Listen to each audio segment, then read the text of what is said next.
Alright, how's it going, everyone? Thanks for joining me on a new episode of the Music Reviewer Podcast. My name's Josh, and yeah, new album review today. It's been a little bit since the last one. I took a little break, about 10 days from the last album review and the last episode of Best and Worst Track of the Week, or the most recent one. And yeah, this is going to be episode 65 today. But yeah, we are covering the latest album by Modest Mouse, titled The Golden Casket. Pretty excited to be talking about this band, just in general. I've been wanting to. They just haven't really shown up in any context since the past year or so of this podcast's lifespan. So if we're finally getting to talk about Modest Mouse, they've been one of my favorite indie rock bands since I've been listening or discovering music my entire life. So yeah, we're just going to go ahead and talk about this album today. Stick around if you're wanting my thoughts on this, and then also some general thoughts about Modest Mouse too. But yeah, before we get started, I just want to let everyone know the last episode of the Music Reviewer Podcast for album reviews was the latest Tyler album. Tyler, the creator, that is, Call Me If You Get Lost. Really dug that album for what it was. I wasn't expecting to like it as much as I did, but I actually came out understanding Tyler, the creator, a bit more. I think it's probably one of his most interesting projects overall as well. But anyways, check out that review if you have some time, and then also check out the album because I think it's worth listening to. And also the latest episode of Best and Worst Track of the Week. Came out, a while ago. It was for the week of July 10th. It was ended up being Tyler, the Creator versus Ed Sheeran. And that's mainly because that it was a Tyler album bomb. So I think Tyler was going to get Best Track of the Week either way. But also, yeah, that episode of Best and Worst Track of the Week ended up doing not too bad. I was kind of confused because it did better than the Tyler album review. And this episode of Best and Worst Track is a watered-down version of the album review. So I guess people wanted the Cliff Notes version, maybe. And of course, that Ed Sheeran track, didn't think it was the worst thing in the world, or the worst Ed Sheeran song I've heard.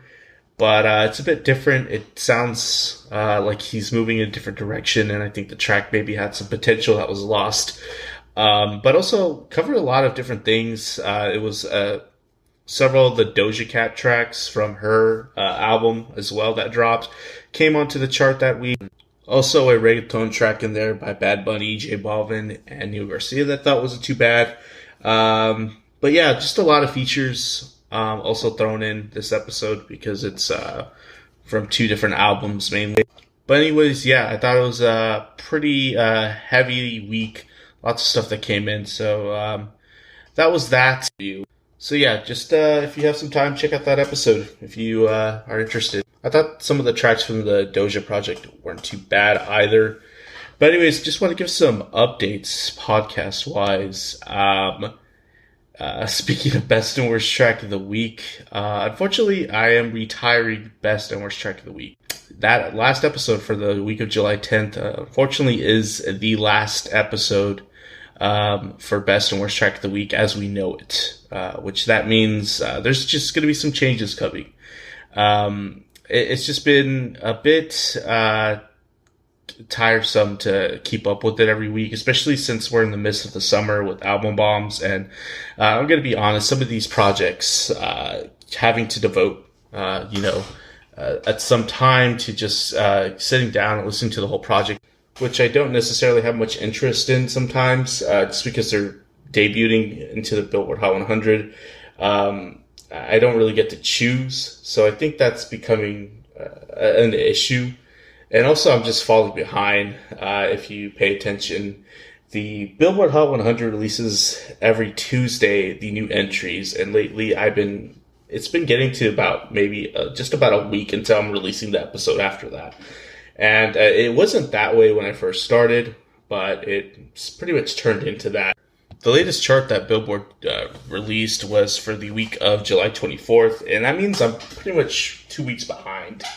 And I'm just basically just being honest with myself, and I just would rather the podcast go in a different direction. So the good thing is I'm not totally getting rid of Best and Worst Track of the Week.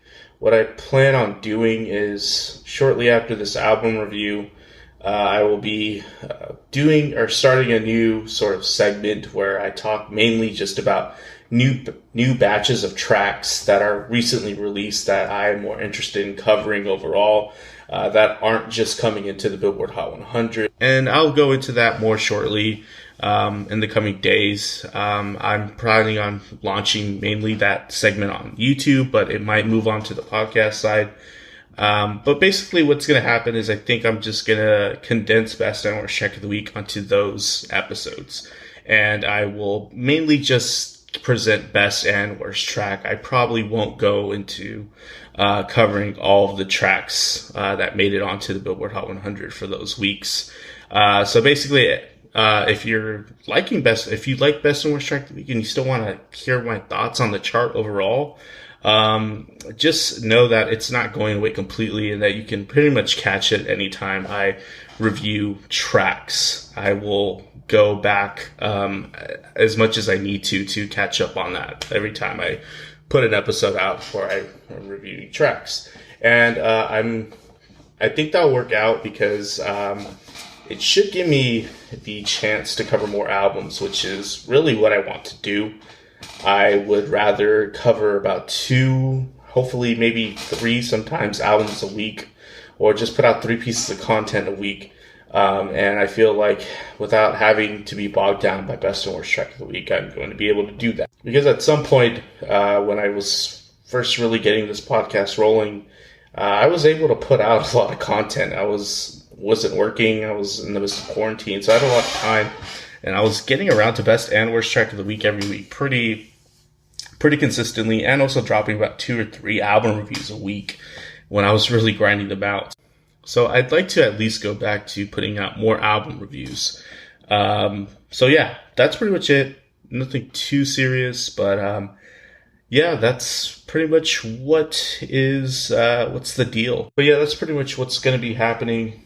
Sorry if that's disappointing that Best and Worst Track of the Week is going away as it is right now. But I think it's just really best going forward, just so I can contribute the best amount of coverage and effort in going into this, because I still want to keep on doing this. But yeah, we're going to try something new out. Hopefully it works. Hopefully you guys like it. And yeah, we'll see what happens. But anyways, without further ado, let's go ahead and get into the gist of this review. Again, we are covering The Golden Casket by Modest Mouse. This album was released on June 25th. So yeah, this is going to be just one of those reviews where I'm just about under the month timeline that I give myself after these albums drop.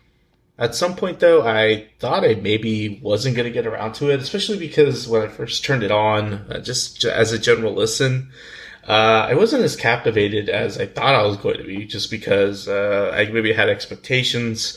I've seen this band live twice, and I'd say I'm a pretty avid listener. I'm a fan, quote unquote. I'm not diehard or anything like that, but I am interested in what the band puts out. And but I figured, it's worth talking about. I've been wanting to just talk about Modest Mouse and see what's going on with them. They usually don't release albums all too often either, so if I missed the opportunity to review this, I would have been probably maybe years or never. I don't know. They've been around for a while. But speaking of which, if you're not familiar with the band Modest Mouse, they're an American indie rock band / maybe alt rock band, depending on how you want to classify them. They formed as early as 1992 in Washington State. The band is said to have been influenced by bands like the Pixies and Pavement, and the band was formed for a couple years, just doing shows and I guess writing and recording demos before signing to a local label titled K Records. And it's also worth noting that since the debut Modest Mouse record, This Is a Long Drive for Someone with Nothing to Think About, which was released in 1996, the band has primarily been centered around frontman Isaac Brock and then drummer Green. That's his last name, Green.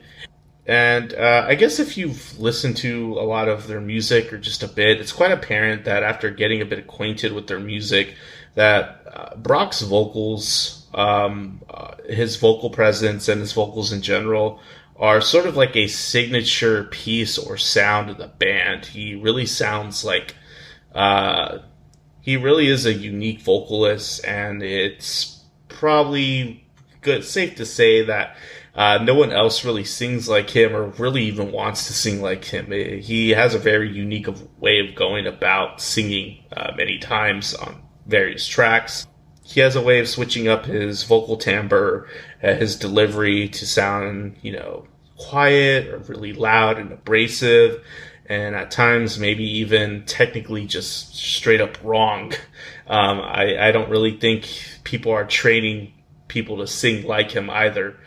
And even though they're not the flashy or most pretty, they certainly are unique. And I'd say his vocals and I guess maybe even his writing, his songwriting, and I guess his creative, thoughts are very much so probably the main reason why this band has any prominence. And about the year 2004, the band reached a level of mainstream success with breakout hits in the indie and alt rock scene at the time with songs like Float On and Ocean Breeze Salty. I was quite young at that time, but I remember exactly how I learned of those songs, being around 10 or 11 at the time. I was starting to pay attention to music and discover bands and artists outside of the typical dad or classic rock bands like AC/DC or Guns N' Roses. And many of the bands that I came to find around that time, like Green Day or Foo Fighters, were from music video blogs on like MTV or even Fuse, which no longer really exists. It's been dismembered to a shell of itself that plays boring reruns of old movies. But specifically on like Fuse, the programming featured things like Steven's Untitled Rock Show, and then other things like I think the Daily Download or some Daily Countdown, some daily show where I was exposed to a lot of different bands and artists. But yeah, that network basically gave me access to knowledge of bands that I otherwise would never have learned of back in the day, mainly like in the emo genre. But either way, MTV and Fuse were responsible for me learning about Modest Mouse all the way back in 5th grade when I randomly encountered the video for Float On one night when I was watching one of the video blocks of songs. Ocean Breeze Salty also became one of my favorite tracks as I rediscovered it in college as well. Over the years, my interest would grow as I became more familiar with the overall discography of Modest Mouse. And just some more back info. Interestingly, in 2006, Johnny Marr of The Smiths joined the band to record and tour as a full-time member for the record. We Were Dead Before the Ship Even Sank. This admittedly is one of my favorites from the band. Tracks like Florida, Dashboard, We've Got Everything were some highlights from the album, but sadly Marr departed at some point after that. But around 2015, the band released Strangers to Ourselves, the most recent album prior to this current release. And like I always do before an album review, I do go back to the most previous project just to get a sense of where the band was and, how they moved forward. And mainly I just do this to gain familiarity with, just the overall discography. And I know at some point, Strangers to Ourselves, I did listen to it in 2015 because I was aware of it and I did like this band. I will admittedly say I liked them a lot more back then. But either way, I went back and listened to it and some thoughts of what I got from it. The title track, Strangers to Ourselves, opens the album off with a subdued and dreamy track, especially for like Modest Mouse standards. The next track, Lampshades on Fire, is a complete shift in energy and presence. It's probably Modest Mouse's most successful song of the 2010s, as it was like an indie rock pop banger that was released right in the midst of like the indie boom of the last decade. It's one of Modest Mouse's most straightforward and concise tracks that exemplifies like the hooky nature that they're able to pull off of quite easily on various tracks when they at least try doing that. The track Pistol was a head scratcher on most fronts, from production, instrumentation, and songwriting. It's quite an unorthodox sound for this band, even for them being quote unquote like quirky at times. It's like a weird mesh of like 80s inspired Depeche Mode and like maybe 90s industrial music with like a hint of Nine Inch Nails. I've never really heard them do anything like that. The track, The Ground Walks with Time in a Box, was probably my favorite track on this album. The boomy percussion and trebly and groovy bass made this a nice jam track from the band. That's probably one of my favorite tracks overall in their entire discography. The track easily has like a dancey nature with lots of textures all throughout that make it quite colorful.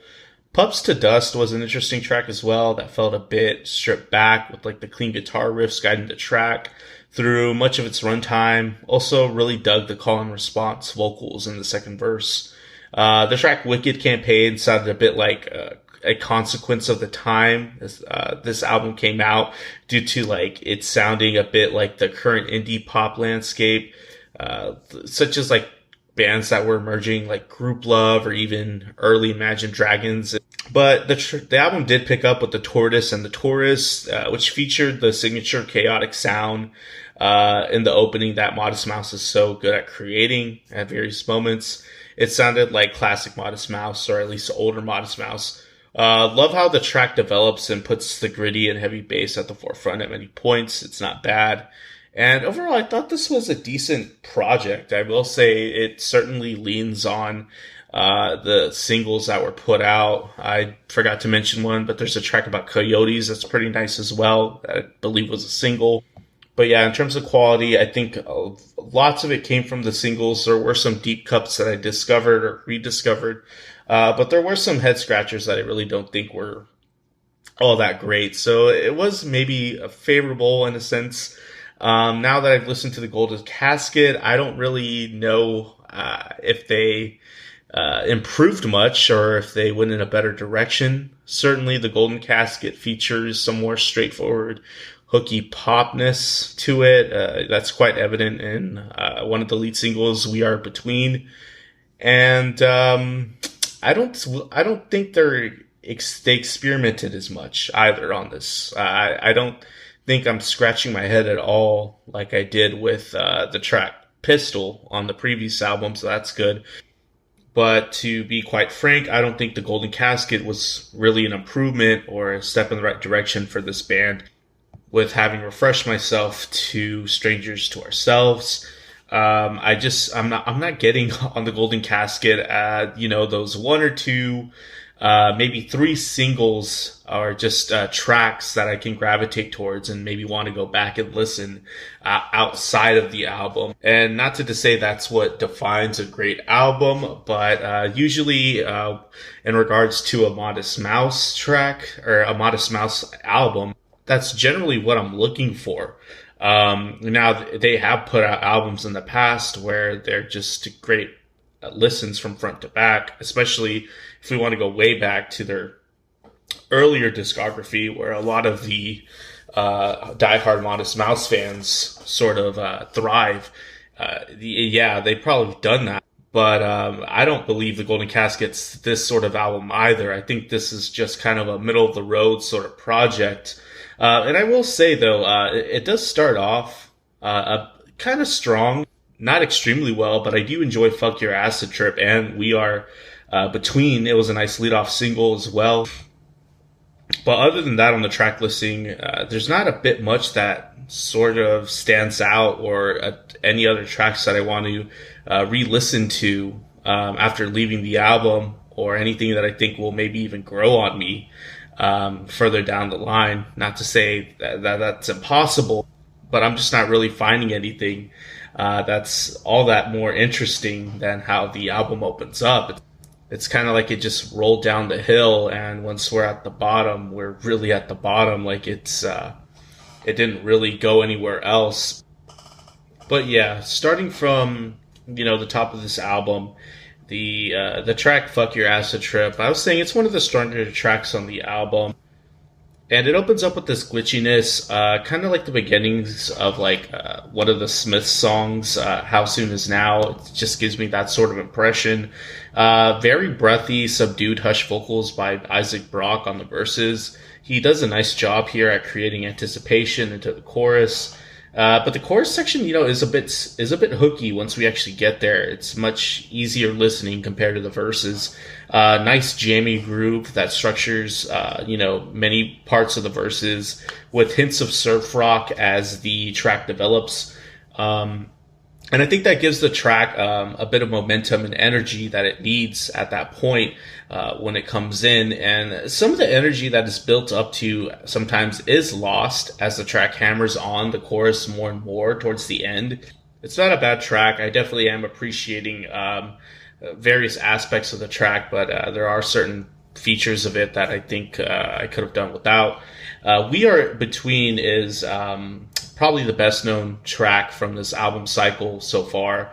The thin lead guitar melody to kick off the track is maybe reminiscent of like a modern indie rock style, kind of like something you'd expect Wallows to open up one of their tracks with.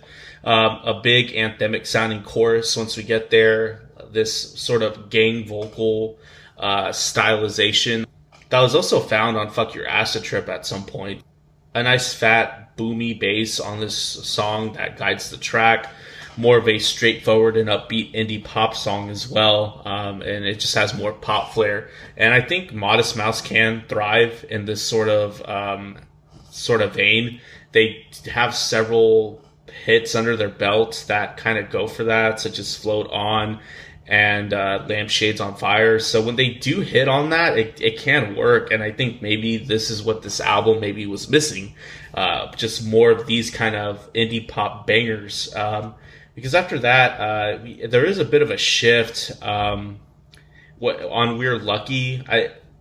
I didn't quite find it to be a highlight, but we do go back to some more of like some classic features of what you'd expect on a Modest Mouse track, with Isaac's vocal stylization being quite, orthodox from what we're used to hearing.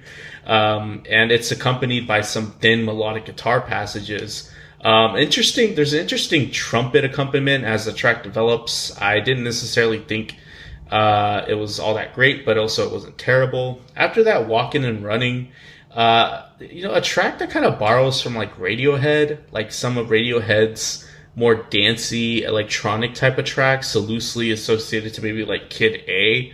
I'm not sure how to feel about this track. And also at points there's like hand clap percussion, which I wasn't really expecting to hear on a Modest Mouse album. But I guess we got it here. After that, we got to highlight Wooden Soldiers. I'm digging the moody and ominous color given by the electronic elements on here, especially on the more simmered down sections. And this track kind of just features some very modern alt-rock sort of aesthetics. A slow and sludgy tempo, a bit lethargic maybe. The bass sounds like it's interesting, but it's a bit muddy with the tone that's going on here. And I don't know, I'm just hearing more Radiohead similarity towards the end. This time, maybe like something that was kind of similar to OK Computer. The track maybe overstays its welcome too. And I will say, yeah, that could be an issue with the album as well. There's some tracks that definitely feature a more than, usual runtime, or just a more than necessary runtime. But after that, we got Transmitting Receiving. There's a track with an ambient, slow down nature. The track can be a bit hard to get into. The track is a bit heterogeneous with different sounds and textures happening all at once, but the track goes on for way too long, kind of like what I felt was maybe the problem with the previous track. After that, we get The Sun Hasn't Left. A highlight on here on the album, we get a huge contrast from the past two songs with some more bubbly indie pop sort of aesthetics going on, which I think there's kind of the strong suit when it happens on this album. I dig the chirpy, bright electronic elements on this, much more straightforward of a track. Probably the most poppy I've ever heard Modest Mouse be. It's a bit clean. There's really not much grit or quirkiness that is usually the case with Modest Mouse bringing to a track, even when it's very poppy. But it's a bit unusual for this band. I know I was kind of complaining that their strong suit is essentially making straightforward indie pop cuts, but this might have been a step too far in the right direction if that makes any sense. It just ended up being a bit too sanitary. with little to no edge. After that, we get Lace Your Shoes. The track aims to build up to something, which is ultimately, I guess, the chorus, but the ending outcome is just a wimpy presence on just about everything from the instrumentals to the vocals. So I thought this track was a bit lackluster. After that, we got a Hedge Scratcher. Never Fuck a Spider on the Fly. I guess this is the token song on a Modest Mouse album where you're just kind of like, what the fuck's going on? I will say Isaac Brock is a bit preachy on here. Not sure what the abstract meaning of this track is, but I'm sure it's, very thought-provoking. I just didn't go that far into it. The track can at least sound lush at times. I'll give it that. Leave a Light On. Another very safe sounding track. And this track is just really not touching on much of the charm that Modest Mouse usually brings to a track at any point in time. At this point, I'm kind of wondering if that's kind of going away. It kind of sounds like if Broken Bells and Fits in the Tantrums collaborated, and it just didn't go all that well. It's a bit static, and there's not much build-up or anticipation on this track. And then after that, we got a highlight. I will say Japanese Trees. The reason why I call it a highlight, it sounds quite similar to that latest track, Transparent Soul by Will Smith and Travis Barker. Like, the opening riff is just so similar. But I do like the play between Brock and like these crunchy guitar textures. It's just we just get another disappointing build up to the chorus when we actually get there. It's a bit too clean. I'm just missing some grit on here. And then back to the middle is how the album closes out. And then not much to say on here other than the track's a bit static, and other than the climatic instrumental interlude that we get, the track really just doesn't do it all that much for me. It's a bit sleepy. So that's kind of like where we're at with that, with this album. I will say it's not a huge disappointment. Not to say I was having super high expectations, especially since like this album rollout. That I didn't really hear too much going into it. It's not like they teased 3 or 4 tracks that were super impressive. The only thing I really heard, I think, was We Are Between. And that was pretty much like the pinnacle of this project. They pretty much gave us that, and then the rest is just a bit very middle of the road. I will say the most disappointing thing about it is how safe and sanitary it sounds at times. And yeah, if you would have asked me before listening to this album if I would have ever thought Modest Mouse was going to make an album that has a significance part of it that is just very safe and sanitary with little to no grit, and hell, maybe even pushing the sort of accessibility, or trying to approach this accessibility of like a band like Imagine Dragons or something like that, or very recent Fits in the Tantrums, I would tell you no. I don't think Modest Mouse would push in that direction, but I think this album might have been pushing in that direction, but it just has no weight to it. The tracks just come and go. They aren't very memorable, and I kind of referred to before I was getting into the track by tracks, reviews, that it's kind of like rolling down a hill. I don't know if that's a great analogy, but I guess just like you're at the top and then you're just at the bottom by the time the album fades out. There's really nothing else that's a whole lot interesting between the beginning and the end. It's not like we hit some bumps or, hit a couple boulders or rocks, or if we maybe encountered like an animal or two in this hypothetical hill, or if there's anything to look at, if there's like any certain trees, or if there's anyone to talk to. It kind of just happened. Like, it came and it went, and I can't really say much else. Like, it's not a huge disappointment. I'm just a bit indifferent because, there were some nice moments, but I can really say the bulk of it was in the first 2 tracks.